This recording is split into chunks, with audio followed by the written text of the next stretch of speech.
Hallelujah, hallelujah.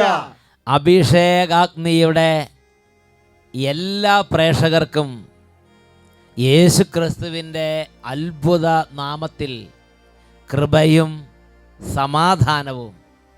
Price the Lord, praise the Lord, hallelujah, hallelujah. ഇന്ന് നാം ചിന്തിക്കുന്ന വിഷയം ഞെരുക്കുന്ന ദൗർഭാഗ്യങ്ങളിൽ ശാന്തത വെടിയരുത്. Don't be disheartened in times of tribulation. അനേകം വ്യക്തികളുടെ ജീവിതങ്ങളിൽ കണ്ണുനീരും കഷ്ടതകളും വരുമ്പോൾ അവരുടെ ജീവിതത്തിൻ്റെ അടിപതറി, ആപത്തിൽ അടിപതറി, ജീവിതം താളം തെറ്റി, ദൈവത്തിൽ നിന്നും സഹോദരങ്ങളിൽ നിന്നും അകന്നുപോയി അന്ധകാരപരമായ അവസ്ഥകളിലേക്ക് നീങ്ങുന്നതായി അച്ഛൻ ശ്രദ്ധിച്ചിട്ടുണ്ട്. പ്രിയപ്പെട്ട സഹോദരങ്ങളെ, മറിച്ചുള്ള ആളുകളും ലോകത്തിലുണ്ട്.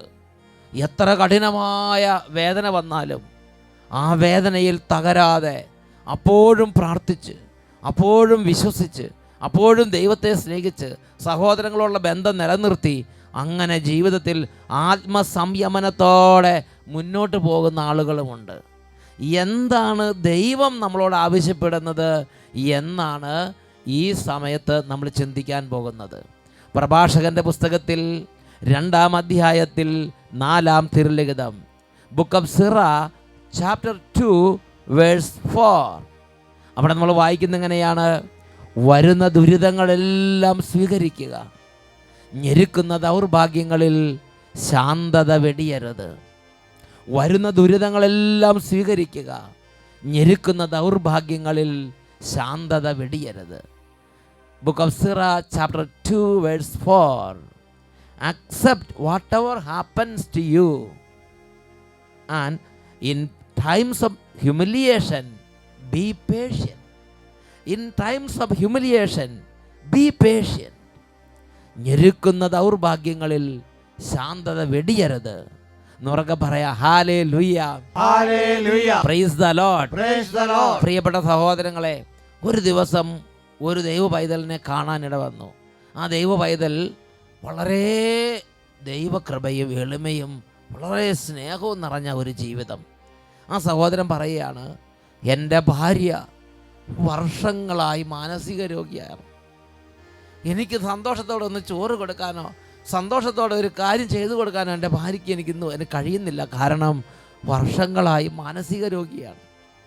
ഈ അടുത്ത 1-2 വർഷങ്ങളായി എൻ്റെ ഭാര്യ ക്യാൻസർ രോഗം പിടിപെട്ട് കഷ്ടപ്പെടുകയാണ്. ഒരു വശത്ത് മാനസിക രോഗത്തിൻ്റെ തകർച്ചയും വേദനയും, അതിൻ്റെ കൂട്ടത്തിൽ ക്യാൻസർ പിടിപെട്ട് വ്രണം വന്ന് ദുർഗന്ധം വന്ന് മെഡിസിൻ എടുക്കേണ്ട ഒരു വലിയ തരത്തിലുള്ള കഠിനമായ വേദനയിലൂടെ ആ ജീവിതം കടന്നു പോവുകയാണ്. ഇതെല്ലാം കണ്ടുകൊണ്ട് സ്നേഹനിധിയായൊരു ഭർത്താവ് ആ ഭാര്യയെ പരിചരിക്കുകയാണ്. പ്രിയപ്പെട്ട സഹോദരങ്ങളെ, ഭർത്താവിനെ കണ്ടപ്പോൾ ആ ഭർത്താവിൻ്റെ മുഖത്ത് ഒരു പ്രത്യേക ശാന്തത, ഒരു പ്രത്യേക കോപമോ ഒരു അസംതൃപ്തിയോ ഒരു നിരാശയോ മദ്യപിച്ച് എങ്ങനെയെങ്കിലും ജീവിതം നശിപ്പിക്കണമെന്ന് ആഗ്രഹമോ ലക്ക് കെട്ടൊരു ജീവിതമൊന്നുമല്ല. അടുക്കും ചിട്ടയുമുള്ള ജീവിതം, നിയന്ത്രണമുള്ള ജീവിതം. കാരണം അദ്ദേഹം പറയാണ്, എൻ്റെ ദൈവം ദോഷമായിട്ടൊന്നും അനുവദിക്കില്ല. അദ്ദേഹം ദൈവത്തിൽ അടിയുറച്ച് ഇപ്പോഴും വിശ്വസിക്കുകയാണ്. അദ്ദേഹം പ്രാർത്ഥനയിൽ ഇപ്പോഴും വിശ്വസിക്കുകയാണ്. അദ്ദേഹം പ്രാർത്ഥിച്ചും ദൈവത്തെ വിശ്വസിച്ചും സഹനത്തിൻ്റെ നാളുകളിലൂടെ കടന്നു പോവുകയാണ്. ഇത് തന്നെയല്ലേ പ്രഭാഷകൻ്റെ പുസ്തകം നമ്മളെ ഉത്ബോധിപ്പിക്കുന്നത്? വചനം പഠിപ്പിക്കുകയാണ്, in times of humiliation, in times of tribulation don't be disheartened, be patient. കർത്താവിൻ്റെ വചനം ഉത്ബോധിപ്പിക്കുകയാണ്, ഞെരുക്കുന്ന ദൗർഭാഗ്യങ്ങളിൽ ശാന്തത വെടിയരുത്. ആ വചനം ഒന്ന് ഉറക്കെ പറയാം. പ്രഭാഷകൻ 2:4, വരുന്ന ദുരിതങ്ങളെല്ലാം സ്വീകരിക്കുക, വരുന്ന ദുരിതങ്ങളെല്ലാം സ്വീകരിക്കുക, ഞെരുക്കുന്ന ദൗർഭാഗ്യങ്ങളിൽ ശാന്തത വെടിയരുത്. Hallelujah, hallelujah, praise the Lord, praise the Lord. പ്രിയപ്പെട്ട സഹോദരങ്ങളെ, ബൈബിളിൽ book of Genesis chapter 21 verses 15 to 19, ഉൽപ്പത്തിയുടെ പുസ്തകം 21-ാം അധ്യായം 15 മുതൽ 19 വരെ തിരുലിഖിതങ്ങൾ. അവിടെ ഒരു കുടുംബത്തിൻ്റെ അനുഭവം രേഖപ്പെടുത്തപ്പെട്ടിട്ടുണ്ട്. അബ്രാഹത്തിൻ്റെ കുടുംബത്തിൽ ഹാഗാർ എന്ന് പേരുള്ള ഒരു ദാസി ഉണ്ടായിരുന്നു. ഹാഗാർ എന്ന് പേരുള്ള ഈ ദാസിക്ക് ഒരു പുത്രൻ ജനിച്ചു, ഇസ്മായേൽ. ആ പുത്രൻ ജനിച്ചതോടുകൂടെ ആ കുടുംബത്തിൽ സാറായുമായി ഹാഗാറിനുണ്ടായിരുന്ന ബന്ധം തകർന്നു. കുടുംബത്തിൽ വലിയ അരക്ഷിതാവസ്ഥ, വലിയ പ്രശ്നമായി. അങ്ങനെ അബ്രാഹാം മനസ്സോടെ ഹാഗാറിനെ മരുഭൂമിയിലേക്ക് അല്ലെങ്കിൽ മറ്റൊരു വഴിക്ക് പറഞ്ഞു വിടുകയാണ്. അങ്ങനെ ഹാഗാർ അവിടെ നിന്ന് പുറപ്പെട്ട് മരുഭൂമിയിലേക്ക് പ്രവേശിച്ച് ദുരിതത്തിലായപ്പോൾ എങ്ങനെയാണ് ഹാഗാർ ആ പ്രശ്നത്തെ അഭിമുഖീകരിച്ചതും ദൈവം സഹായിച്ചതും എന്നതാണ് ഉൽപ്പത്തിയുടെ പുസ്തകം 21 അധ്യായം 15 മുതൽ 19 വരെയുള്ള വാക്യങ്ങളിൽ നമ്മൾ കാണുന്നത്. അത് നമ്മളൊന്ന് വായിക്കുകയാണ്. Book of Genesis chapter 21 verses 15 to 19. തുകൽ സഞ്ചിയിലെ വെള്ളം തീർന്നപ്പോൾ അവൾ കുട്ടിയെ ഒരു കുറ്റിക്കാട്ടിൽ കിടത്തി. കുഞ്ഞു മരിക്കുന്നത് എനിക്ക് കാണാൻ വയ്യ എന്ന് പറഞ്ഞ് അവൾ കുറെ അകലെ ഒരു അമ്പെയ്ത്ത് ദൂരെ ചെന്ന് എതിർവശത്തേക്ക് തിരിഞ്ഞിരുന്നു. കുട്ടി ഉച്ചത്തിൽ കരയാൻ തുടങ്ങി. When the water in the skin was gone, she cast the child under one of the bushes. Then she went and sat down over against him a good way off, about the distance of a bow shot. For she said, "Let me not look upon the death of the child." And as she sat down against him, the child lifted up his voice and wept. ആ കുട്ടി ഉച്ചത്തിൽ കരയാൻ തുടങ്ങി. സ്വന്തം അമ്മ Hagar താൻ നൊന്ത് പെറ്റ കുഞ്ഞിനെ ജീവനോടെ നിലനിർത്താൻ കഴിയാതെ നിസ്സഹായ അവസ്ഥയിൽ ആ കുഞ്ഞിൻ്റെ മരണത്തിൻ്റെ മുമ്പിൽ നിൽക്കുന്ന ഒരു രംഗമാണ്. പ്രിയപ്പെട്ട സഹോദരങ്ങളെ, ഇവിടെ ആ അമ്മ കടന്ന് ഒച്ച വെക്കുകയോ ബഹളം വെക്കുകയോ ദൈവത്തെ ചോദ്യം ചെയ്യുകയോ അങ്ങനെ ഒരു പ്രത്യേക തരത്തിലുള്ള ഭ്രാന്ത് പിടിച്ച സ്വഭാവം കാണിക്കുകയോ ഒന്നും ചെയ്യുന്നില്ല. ഇന്നെന്താണ് നമ്മുടെ പലരുടെയും സ്വഭാവ രീതി? ചില അമ്മമാരുടെ പ്രകൃതം, കുഞ്ഞിന് എന്തെങ്കിലും പറ്റിയാൽ പിന്നെ ദൈവവും ഇല്ല, വിശ്വാസവും ഇല്ല, ഒരു പ്രത്യേക തരത്തിലുള്ള ഭ്രാന്ത് പിടിച്ച സ്വഭാവമല്ലേ കിടന്ന് കാണിക്കുന്നത്? ദൈവത്തെക്കാൾ കുഞ്ഞിനെ വിഗ്രഹമായി ആരാധിക്കുകയാണോ നിങ്ങൾ ചെയ്യുന്നത്? പ്രിയപ്പെട്ട സഹോദരങ്ങളെ, ജീവിതത്തിൽ ആർക്ക് തന്നെ എന്തൊക്കെ പറ്റിയാലും ശരി, ജീവിതത്തിൽ എന്തൊക്കെ തകർച്ചകൾ വന്നാലും ശരി, നിയന്ത്രണം കൈവിടരുത്, നിയന്ത്രണം കൈവിടരുത്, നിയന്ത്രണം കൈവിടരുത്. ഞെരുക്കുന്ന ദൗർഭാഗ്യങ്ങളിൽ ശാന്തത കൈവെടിയരുത്. ഞെരുക്കുന്ന നാളുകളിൽ ഞെരുക്കുന്ന ദൗർഭാഗ്യങ്ങൾ വരുമ്പോൾ ഈ ഒരു വചനം ഓർമ്മ വെക്കണം. ആ നാളുകളിൽ വിശ്വാസത്തെ ദുഷിക്കരുത്. ആ നാളുകളിൽ ദൈവത്തെ നിന്ദിക്കരുത്. ആ നാളുകളിൽ ഇന്ന് വരെ നാം അനുവർത്തിച്ചു പോന്ന വിശ്വാസത്തിൻ്റെയും പ്രാർത്ഥനയുടെയും വിശുദ്ധിയുടെയും മാർഗങ്ങളെക്കുറിച്ച് അവജ്ഞയോടെ ചിന്തിക്കുകയോ അവജ്ഞയോടെ പുലമ്പുകയോ പിറുവിറുക്കുകയോ ചെയ്യരുത്. ഇത് ദൈവത്തിൻ്റെ വചനത്തിലൂടെ ദൈവത്തിൻ്റെ ആത്മാവ് നമ്മളെ പഠിപ്പിക്കുകയാണ്.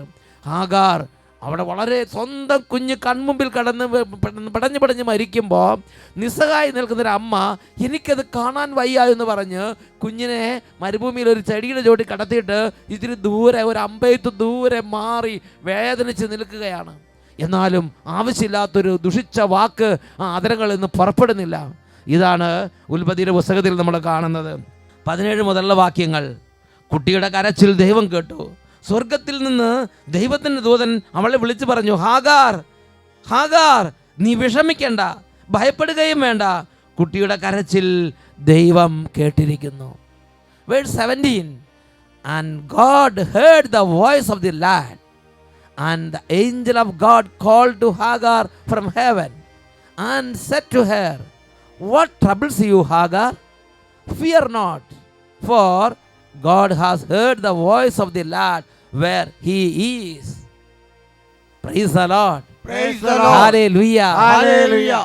കർത്താവിൻ്റെ ദൂതൻ, the angel of the Lord, അദ്ദേഹം കർത്താവിൻ്റെ ദൂതൻ ഉടനെ തന്നെ പറയുകയാണ്, ഹാഗാർ, നീ വിഷമിക്കേണ്ട. Hagar, Hagar, what troubles you? Don't be feared. ഞെരുക്കുന്ന ദൗർഭാഗ്യങ്ങളിൽ ശാന്തത വെടിയരുത്. ആ ദൂതൻ വിളിച്ച് പറയുകയാണ്, fear not, don't be disheartened. ഹൃദയം തകർന്നിരിക്കരുത്, നിരാശപ്പെട്ടിരിക്കരുത്, ജീവിതം ഇവിടെ വെച്ച് അവസാനിപ്പിക്കരുത്. ഇതിനും അപ്പുറത്തേക്ക് ജീവിതമുണ്ട്. ഇതിനും അപ്പുറത്തേക്ക് ദിവസങ്ങളുണ്ട്, ഇതിനും അപ്പുറത്തേക്ക് ചരിത്രമുണ്ട്. ഇവിടെയെല്ലാം തീരുന്നില്ല, ദൈവമുണ്ട്. ഇതൊക്കെയല്ലേ ദൂതന്റെ ആ ഇടപെടലിൽ നിന്ന് ദൂതൻ വെളിപ്പെടുത്തി കൊടുക്കുന്നത്. Hagar, Hagar, what troubles you? Fear not. God has heard the voice of the Lord where he is. പ്രിയപ്പെട്ട സഹോദരങ്ങളെ, വലിയ കണ്ണുനീരും തകർച്ചകളും ഞാൻ ഓർക്കുന്നുണ്ട്. ഒരു ചേട്ടനെ ഞാൻ പരിചയപ്പെട്ടു. ആ ചേട്ടൻ പറയുകയാണ്, 7 കുടുംബാംഗങ്ങളുള്ള, 7 സഹോദരങ്ങളുള്ള, 7 മക്കളുള്ള ഒരു കുടുംബത്തിലെ ചേട്ടനാണ്. ആ ചേട്ടൻ പറയാണ്, 6 പേര് മാനസിക രോഗികളായി. ഇനി ഒരാൾ മാത്രം, ഈ ഒരു ചേട്ടൻ മാത്രമേ ഉള്ളൂ ആ കുടുംബത്തിൽ ഇതെല്ലാം കാണാനും കേൾക്കാൻ. 6 പേര് മാനസിക രോഗികൾ. അപ്പോഴും ആ ചേട്ടൻ പ്രാർത്ഥനയിൽ ആശ്രയിക്കുകയാണ്. ആ ചേട്ടൻ ഇപ്പോഴും, ആ ചേട്ടൻ്റെ ഹൃദയത്തിലുള്ള ആ ചെറുപ്പകാലത്തെ വിശ്വാസമോ ദൈവത്തിലുള്ള ആശ്രയമോ ഉപേക്ഷിച്ചിട്ടില്ല. 6 മാനസിക രോഗികളായ കൂടപ്പിറപ്പുകളുടെ നടുവിൽ നിൽക്കുന്ന ഒരു ജീവിതത്തിൻ്റെ ആ മാനസിക അവസ്ഥ. പ്രിയപ്പെട്ട സഹോദരങ്ങളെ, അദ്ദേഹം നിരാശപ്പെടുകയോ ജീവിതം അവസാനിപ്പിക്കുകയോ മറ്റെന്തെങ്കിലും തകരുകയോ അല്ല, അദ്ദേഹം പ്രാർത്ഥനയിൽ ആശ്രയിക്കുന്നതാണ് എൻ്റെ ശ്രദ്ധയിൽപ്പെട്ടത്. എന്നുറക്കെ പറഞ്ഞേ ഹല്ലേലൂയ. 18ഉം 19ഉം വാക്യങ്ങൾ അവിടെ നമ്മൾ കാണുന്ന എങ്ങനെയാണ്? എഴുന്നേറ്റ് കുട്ടിയെ കയ്യിലെടുക്കുക. ജീവിതത്തിൻ്റെ ഉത്തരവാദിത്വം നീ എടുക്കുക. നീ ഉത്തരവാദിത്വം വിട്ട് മദ്യപിച്ച് നീ എവിടെയെങ്കിലും പോയി കിടക്കേണ്ടവനല്ല. നീ ഉത്തരവാദിത്വം വിട്ട് മദ്യപിച്ച് അല്ലെങ്കിൽ എവിടെയെങ്കിലും കുറച്ച് പോയിസൺ അടിച്ച് എന്തെങ്കിലും കുറച്ച് കയറും തൂങ്ങിച്ചാകേണ്ടവനല്ല. നീ എഴുന്നേറ്റ് കുട്ടിയെ കയ്യിലെടുക്കുക. നീ ആ പ്രശ്നത്തിന് ഉത്തരവാദിത്വം എടുക്കുക. നീ ദൈവത്തെ വിളിക്കുക. അവരിനപ്പുറത്തേക്ക് ഒരു വഴി ദൈവത്തിന് നിനക്ക് തുറക്കാൻ പറ്റും. എഴുന്നേറ്റ് കുട്ടിയെ കയ്യിലെടുക്കുക. Arise, lift up the lad and hold him fast with your hand, for I will make him a great nation. നീ എഴുന്നേറ്റ് കുട്ടിയെ കയ്യിലെടുക്കുക. അവനിൽ നിന്ന് ഞാൻ വലിയൊരു ജനതയെ പുറപ്പെടുവിക്കും. Verse 17, verse 18. Arise, lift up the lad and hold him fast with your hand, for I will make him a great nation. നീ കുട്ടിയെ കയ്യിലെടുത്ത് നീ അതിനെ ചേർത്ത് പിടിക്കുക. പ്രിയപ്പെട്ട മക്കളെ, ഇന്ന് നിരാശപ്പെട്ട് തകർന്നിരിക്കുകയാണോ? ഒരുപക്ഷെ പഠിച്ചിട്ട് പലതവണ പരീക്ഷ എഴുതി തോറ്റ് ഇനി പരീക്ഷ എഴുതും. ചിലപ്പോൾ ഞാൻ ഓർക്കുന്നുണ്ട്, അയർലൻഡിൽ ചെന്നപ്പോൾ 14 തവണ IELTS എന്തോ ഒരു ബോർഡ് എക്സാം എന്തോ എഴുതി തോറ്റിരിക്കുന്ന ഒരു സഹോദരി. ആ സഹോദരി മനസ്സുകൊണ്ട് നിരാശപ്പെട്ടില്ല, വീണ്ടും പ്രാർത്ഥിച്ചു, ദൈവത്തെ വിളിച്ചപേക്ഷിച്ചു, അഭിഷേകത്തിന് കണ്ട് എഴുതി, ദൈവം അവിടെ വിടുതൽ നൽകി. ഇതാ മറ്റൊരു കുടുംബത്തിൻ്റെ അനുഭവം. ഞാനിവിടെ നിൽക്കുന്നത്, ഞാൻ ഇരിട്ടിക്കടുത്ത് വാണിപ്പാറ ഉണ്ണിമിശിയപ്പള്ളി ഇടവകയിൽ നിന്ന് വരുന്ന ആളാണ്. ഇന്ന് രാവിലെയാണ് ഇവിടെ നിന്ന് പോകുന്നത്. ആദ്യമായിട്ടാണ് ഞാൻ 5 ദിവസം ഉണ്ടായിരുന്നു. ഇന്ന് ലാസ്റ്റ് മാസമാണ് കർത്താവ് വാതിൽ തുറന്നു കൊടുത്തത്. ചിലപ്പോൾ ചിലർക്ക് 5 ദിവസം കിട്ടും, ചിലപ്പോൾ 1 ദിവസമായിരിക്കും ദൈവം അനുവദിക്കുന്നത്. ഇന്ന് 1 ദിവസം കൂടാൻ വേണ്ടി വന്നു. എന്നിട്ട് രാവിലെ പ്രാർത്ഥന കൂടി രാവിലെ വീട്ടിൽ പോകുന്നു. എൻ്റെ മോടെയും ഒരു കൊച്ചുങ്ങൾക്ക് കിട്ടിയ അനുഭവം ഇവിടെ പങ്കുവെക്കാനാണ്. ഞങ്ങൾ TV കണ്ടുകൊണ്ടിരുന്നപ്പം എൻ്റെ മോൻ്റെ ഒരു കൊച്ച് 3 മാസം പ്രായമായ അന്ന് മുതൽ 1 വയസ്സിൻ്റെ അടുത്ത് വരെയും ഈ കൊച്ചിനെ ആശുപത്രിയിൽ നിന്നും വീട്ടിലേക്ക് കൊണ്ടുവന്നാൽ പിറ്റേ ദിവസം ആശുപത്രി കൊണ്ടുപോകുന്ന അവസ്ഥയായിരുന്നു. രോഗം ഈ കുഞ്ഞിനെ വിട്ടുമാറുന്നില്ല.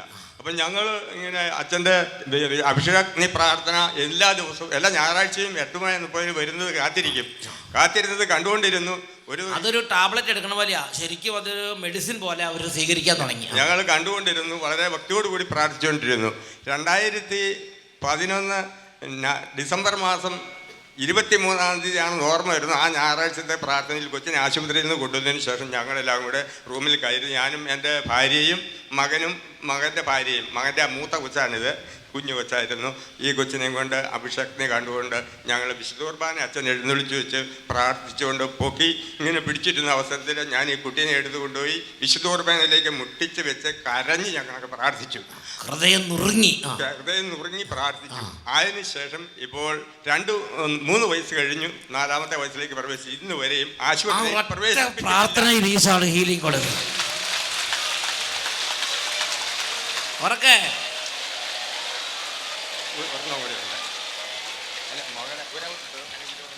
എൻ്റെ മോടെ ഒരു ഇളയ മകളെ ഞങ്ങൾ മാനന്തവാടിയിലാണ് കെട്ടിച്ചു വിട്ടിരുന്നത്. അവൾക്കും ഒരു കുട്ടി ഉണ്ടായി. ആ കുട്ടി ഉണ്ടായി അന്ന് മുതൽ അതിന് ശ്വാസം മുട്ടലായിരുന്നു. ശ്വാസം മുട്ടൽ. ഡോക്ടറെ കൊണ്ടുപോയി കാണിച്ചപ്പോൾ ഡോക്ടർ പറഞ്ഞു ഈ കുട്ടിക്ക് ഇത് മരുന്നിട്ട് വലിപ്പിക്കാതെ മറ്റു യാതൊരു മാർഗവും ഇല്ല, ഇത് വിട്ടുപോകുന്ന ലക്ഷണമില്ല എന്ന് പറഞ്ഞു. ഇത് വിട്ടുപോയിട്ടൊരു ജീവിതം ഇനി പ്രതീക്ഷിക്കണ്ട, അതുപോലെ കൂടപ്പിറപ്പായിട്ട് വന്നിരിക്കണതാ എന്ന് ഡോക്ടർമാർ പറഞ്ഞു. അപ്പം ഞാൻ ഇവരെ ഞങ്ങളെ അറിയിച്ചപ്പോൾ ഞങ്ങൾ വിളിച്ചു പറഞ്ഞു, നമുക്ക് ഇങ്ങനെ കിട്ടിയ അനുഭവം ഉണ്ടല്ലോ, നമുക്ക് നേരത്തെ ഒന്ന് അഭിഷേകത്തിൽ പ്രാർത്ഥിച്ചപ്പോൾ മോന്റെ സുഖം പ്രാപിച്ചതല്ലേ, ഈ കുട്ടിക്കും ഈശോ സൗഖ്യം കൊടുക്കും എന്ന് പ്രത്യാശ പറഞ്ഞു. അപ്പോൾ അവരും ഇങ്ങനെ TV കാണാൻ തുടങ്ങി. രണ്ടാമത്തെ ആഴ്ചയിൽ കണ്ടുകൊണ്ടിരുന്നപ്പോൾ തന്നെ കുട്ടിക്ക് ഒരു വ്യത്യാസം തോന്നി. ഒരാഴ്ച കൂടെ കണ്ടതിന് ശേഷം അവർ മൂന്നാമത്തെ ആഴ്ച കഴിഞ്ഞ് കുട്ടീനെ കൊണ്ട് ആസ്പത്രിയിൽ ഡോക്ടറെ അടുത്ത് ചെന്നു. ഡോക്ടറോട് പരിശോധിച്ച് നോക്കാൻ പറഞ്ഞു. പല ഡോക്ടറും പരിശോധിച്ചിട്ടുള്ളതാണ്. അപ്പോൾ ആ ഡോക്ടർ പരിശോധിച്ച് നോക്കിയപ്പം പറഞ്ഞു ഈ കുട്ടിക്ക് അങ്ങനെ രോഗമുള്ളതായിട്ട് കാണുന്നില്ല. ഈ കുട്ടിക്ക് രോഗമോ? ഒരു രോഗം കാണുന്നില്ല. ആ ഉണ്ടായ അന്ന് മാറിയ ഇന്ന് 4 വയസ്സായിട്ട് അവൻ ഓടി നടക്കുന്നു. ഒരു അസുഖവും ആ കുഞ്ഞിനെ ബാധിക്കുന്നില്ല. ഹല്ലേലൂയ. കൈ ഉയർത്തി ശക്തിയോടെ കൈയടിച്ച് കർത്താവിനെ ആരാധിക്കാം. സൈന്യബലത്താലല്ല കരബലത്താലുമല്ല എന്റെ ആത്മാവിനാലാണ്, എന്റെ ആത്മാവിനാലാണ്. ഹല്ലേലൂയ. ഹല്ലേലൂയ. പ്രിയപ്പെട്ട സഹോദരങ്ങളെ, നോക്കുക, ഒരു കുടുംബത്തിൽ മനസ്സ് തകരാവുന്ന വലിയൊരു ബുദ്ധിമുട്ട്, പക്ഷേ ദീർഘകാല ജീവിതത്തിൻ്റെ അനുഭവത്തിൽ നിന്ന് പ്രശ്നങ്ങളുടെ നടുവിൽ തളർന്നു പോകാതിരിക്കാൻ ദൈവത്തിൻ്റെ പ്രത്യേകമായൊരു സഹനശക്തി കിട്ടിയ കുടുംബനാഥൻ ഞെരുക്കത്തിലും തകർച്ചയിലും കണ്ണുനീരിലും മുന്നോട്ട് നോക്കിയാലും ഉത്തരം കിട്ടാത്ത വിധം അവ്യക്തത നിറഞ്ഞ അന്തരീക്ഷത്തിലും ആ കുട്ടിയെ കൈകളിലെടുത്ത് വചനത്തിൻ്റെ മുമ്പിലിരുന്ന് പ്രാർത്ഥിക്കുക. പാരമ്പര്യമായി തലമുറകളായി പകർന്നു കിട്ടിയ വിശ്വാസത്തിൻ്റെ ശുശ്രൂഷകളെ കുട്ടിയെയും കൂടെ പങ്കെടുപ്പിക്കുക. ആ വിശ്വാസത്തിൻ്റെ ശക്തി കുട്ടിക്ക് സൗഖ്യമാകാൻ വേണ്ടി ദൈവത്തിന് മുമ്പിൽ എളിമപ്പെട്ട് കാത്തിരിക്കുക. ഇത് തന്നെയല്ലേ നമ്മുടെ പൂർവികരായ ലക്ഷോപലക്ഷം നമ്മുടെ പൂർവികർ അവരുടെ ഞെരുക്കങ്ങളിലും കണ്ണുനീരിലും ചെയ്തത്. ഒരു ബുദ്ധിമുട്ട് വരുമ്പോൾ, ഒരു തകർച്ച വരുമ്പോൾ എല്ലാം ഇട്ടെറിഞ്ഞ് ഒരു വകതിരിവില്ലാത്ത പോലെ അങ്ങോട്ട് പോവുകയാണോ? അങ്ങോട്ട് നശിപ്പിക്കുകയാണോ ജീവിതം? അവർ പ്രത്യാശയോടെ ദൈവത്തിന് മുമ്പിൽ കാത്തിരിക്കുകയാണ്. അവർ പ്രാർത്ഥിച്ചും തീർത്ഥാടനം നടത്തിയും നേർച്ച നേർന്നും ദൈവത്തിൻ്റെ ഇടപെടലിന് വേണ്ടി വെയിറ്റ് ചെയ്യുകയാണ് ചെയ്യുന്നത്. ഹാഗാറിൻ്റെ ജീവിതത്തിൽ ഒരു വലിയ പ്രതികൂലം, എന്നാൽ അവൾ ജീവിതം നശിപ്പിക്കാൻ കൂട്ടാക്കിയില്ല. അവൾ എല്ലാം ഇട്ടെറിയാൻ കൂട്ടാക്കിയില്ല. അവൾ താഴ്മയോടെ നിന്നു. എന്നാൽ ദൈവം അത് കണ്ടു, ഇടപെട്ടു. 19-ാമത്തെ വാക്യത്തിൽ ദൈവം അവളുടെ കണ്ണ് തുറന്നു. അവൾ ഒരു കിണർ കണ്ടു. അവൾ ചെന്ന് തുകൽ സഞ്ചി നിറച്ച് കുട്ടിക്ക് വെള്ളമെടുത്ത് കുടിക്കാൻ കൊടുത്തു. Verse 19, then God opened her eyes and she saw a well of water, and she went and filled the skin with water and gave the lad a drink. Praise the Lord. Praise the Lord. Hallelujah. Hallelujah. പ്രിയപ്പെട്ട സഹോദരങ്ങളെ, ഒരു വലിയ ഞെരുക്കം ദൈവം പരിഹരിച്ചു കൊടുക്കുന്നതാണ് നമ്മളിവിടെ കാണുന്നത്.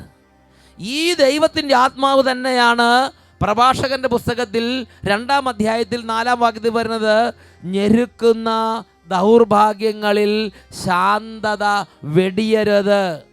പിന്നെ എന്താണ് നമ്മൾ ചെയ്യേണ്ടത്? യാക്കോബ് ശ്ലീഹ ലേഖനം 5-ാം അധ്യായം 13-ാം തിരുലിഖിതം, ജെയിംസ് ചാപ്റ്റർ 5 വേഴ്സ് 13, നിങ്ങളുടെ ഇടയിൽ ദുരിതം അനുഭവിക്കുന്നവൻ പ്രാർത്ഥിക്കട്ടെ. Is anyone among you suffering? Let him pray. Is anyone among you suffering? Let him pray. Don't be disheartened. നിങ്ങളുടെ ഇടയിൽ ദുരിതം അനുഭവിക്കുന്നവൻ പ്രാർത്ഥിക്കട്ടെ. പ്രിയപ്പെട്ട സഹോദരങ്ങളെ, തൊട്ടു മുമ്പ് അഭിഷേകാഗ്നി നടന്നപ്പോൾ ആ കുഞ്ഞിനെയും കയ്യിലെടുത്ത് വചനത്തിന് മുമ്പിൽ ആ കുഞ്ഞിനെയും പിടിച്ച് പ്രാർത്ഥിച്ച ആ പിടയുന്ന ഹൃദയത്തോടെ നിന്ന ആ അപ്പൻ്റെ വേദന, ആ അപ്പൻ വചനമനുസരിച്ച് തന്നെയാണ് ചെയ്തത്. ദുരിതത്തിന് നടുവിൽ ദുരിതക്കയത്തിൽ നിന്ന് ജീവിക്കുന്നവനായ ദൈവത്തെ വിളിച്ചപേക്ഷിച്ചു. ഈ നിമിഷങ്ങളിൽ നമുക്ക് പ്രാർത്ഥിക്കാം. പ്രിയപ്പെട്ട ദൈവമക്കളെ, രോഗികളുണ്ടെങ്കിൽ രോഗികൾ ആ രോഗാവസ്ഥയെല്ലാം മനസ്സ് തകരാതെ ദൈവത്തിൽ വിശ്വസിച്ച് കർത്താവിനോട് പറയുക. രോഗികളായി കുഞ്ഞുങ്ങളുണ്ടെങ്കിൽ ആ കുഞ്ഞുങ്ങളെല്ലാം ഇപ്പോൾ ആരാധന മുമ്പിലേക്ക് കൊണ്ടുവരിക. ഉടനെ തന്നെ നമ്മളൊരു ആരാധന ശുശ്രൂഷയിലേക്ക് പ്രവേശിക്കാൻ പോവുകയാണ്. എല്ലാവരും വേഗം എഴുന്നേറ്റ് നിൽക്കുക. ആ രോഗാവസ്ഥകൾ, ഓരോ അവസ്ഥകൾ, തകർന്ന അവസ്ഥകൾ, ബുദ്ധിമുട്ട്, പ്രാർത്ഥിക്കാൻ പറ്റാത്ത അവസ്ഥ, നിരാശപ്പെട്ടിരിക്കുന്ന അവസ്ഥ, ആത്മഹത്യാ ചിന്തകൾ, അതെല്ലാം ഇപ്പോൾ കർത്താവ് എടുത്തു മാറ്റാൻ പോവുകയാണ്. ഈ സമയം നമ്മൾ പെട്ടെന്ന് തന്നെ ഒരു ആരാധന ശുശ്രൂഷയിലേക്ക് പ്രവേശിക്കാൻ പോവുകയാണ്.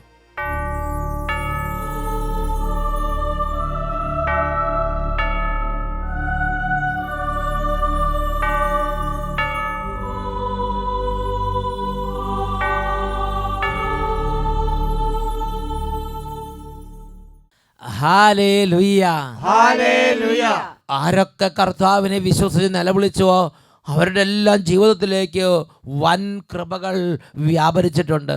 കണ്ണുനീരിട്ടുള്ള പ്രാർത്ഥനയ്ക്ക് ദൈവം ഉത്തരം തരും. ഈശോയിലേക്ക് നോക്കുക. എത്രമാത്രം പൊട്ടിക്കരഞ്ഞ് വിളിച്ച് പ്രാർത്ഥിക്കാമോ അത്രത്തോളം ഹൃദയം നുറുങ്ങി കരഞ്ഞ് പ്രാർത്ഥിക്കുക. കരങ്ങൾ ഉയർത്തി സ്തുതിക്കുന്നു. Hallelujah, hallelujah. യേശുവേ ആരാധന, യേശുവേ ആരാധന, യേശുവേ ആരാധന. യേശുവേ ഇപ്പോൾ സ്പർശിക്കണമേ. കരഞ്ഞ് നിലവിളിക്കുന്ന ജനതയുടെ മേൽ കരുണയായിരിക്കണമേ. കർത്താവേ, എല്ലാ രാജ്യങ്ങളിലേക്കും ഞങ്ങളുടെ ശക്തി വ്യാപരിക്കട്ടെ. എല്ലാ കുടുംബങ്ങളിലും ശക്തി വ്യാപരിക്കട്ടെ. എല്ലാ തകർന്ന ഹൃദയങ്ങളിലും ശക്തി വ്യാപരിക്കട്ടെ. നിരാശ ബാധിച്ചിരിക്കുന്നവർ നിരാശ വിട്ടുപോകട്ടെ. ആത്മഹത്യാ ചിന്ത ബാധിച്ചിരിക്കുന്ന ആത്മഹത്യ വിട്ടുപോകട്ടെ. മാനസിക രോഗികളിൽ നിന്ന് ഇപ്പോൾ മാനസിക രോഗങ്ങൾ സൗഖ്യം പ്രാപിക്കട്ടെ. കഠിനമായ തകർച്ചകളിൽ നിന്ന് കുടുംബങ്ങൾ രക്ഷപ്രാപിക്കട്ടെ. കർത്താവേ, അങ്ങയെ ഉപേക്ഷിച്ച് മദ്യപാനത്തിൽ അകപ്പെട്ട് ദുർനടപ്പിൽ അകപ്പെട്ടിരിക്കുന്ന സഹോദരി സഹോദരങ്ങളെയും കുടുംബങ്ങളെയും ഈ സമയം ആശീർവദിക്കുന്നു. അങ്ങയുടെ നാമത്തിൽ കുടുംബങ്ങളിൽ വിടുതൽ സംഭവിക്കട്ടെ. Glory, glory, glory, glory, glory, glory. Hallelujah, hallelujah, hallelujah. യേശുവേ ആരാധന, ആരാധന, ആരാധന. യേശുവേ ആരാധന, ആരാധന, ആരാധന, ആരാധന. യേശുവേ, യേശുവേ. ബാലികാബാലന്മാരെ അനുഗ്രഹിക്കണമേ. യുവതിയുവാക്കന്മാരെ അനുഗ്രഹിക്കണമേ. വിദ്യാർത്ഥികളെ അനുഗ്രഹിക്കണമേ. ക്യാൻസർ രോഗികളെ സ്പർശിക്കണമേ. തകർന്ന ജീവിതങ്ങളെ സ്പർശിക്കണമേ. ദാമ്പത്യ പരാജയമുള്ള കുടുംബങ്ങളെ അനുഗ്രഹിക്കണമേ. ഇപ്പോൾ അന്ധകാര പീഡകളെ ആട്ടിപ്പായിക്കണമേ. വഴക്കിന്റെ കലഹത്തിന്റെ അരുവികൾ തകരട്ടെ. വിദ്വേഷത്തിന് വൈരാഗ്യത്തിന് അരുവികൾ തകരട്ടെ. എല്ലാ കേസിടപാടുകളിലും ദൈവശക്തി വ്യാപരിച്ച് അന്ധകാരങ്ങൾ നീങ്ങിപ്പോകട്ടെ. Hallelujah, hallelujah. കർത്താവിന്റെ ശക്തിയാൽ കുടുംബങ്ങൾ വിടുതൽ പ്രാപിക്കട്ടെ. Hallelujah, hallelujah, hallelujah, hallelujah, hallelujah, hallelujah.